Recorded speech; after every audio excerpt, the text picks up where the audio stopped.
Cleaning is the removal of foreign material, soil, or any organic material from surgical instruments. It is normally accomplished using multi-enzyme cleaners and water. Buying links for multi-enzyme cleaners are given in the description of the video.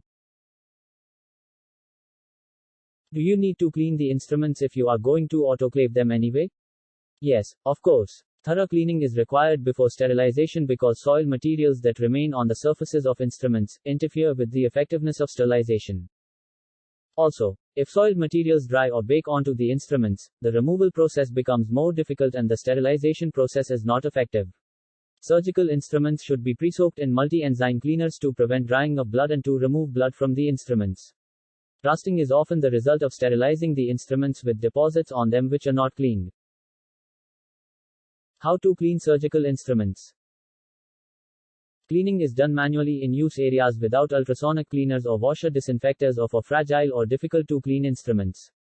With manual cleaning, the two essential components are friction and fluidics. Friction, for example rubbing or scrubbing the soiled area using a brush, is an old and dependable method. Fluidics, which are fluids under pressure, are used to remove soil and debris from internal channels after brushing. It also used when the design does not allow passage of a brush through a channel. When a washer disinfector is used, care should be taken in loading instruments.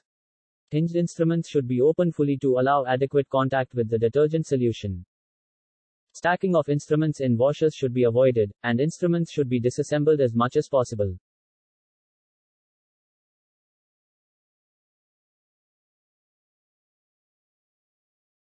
I hope you liked the video. Feel free to share your views on this issue in the comment section. Check the description for similar videos and product links.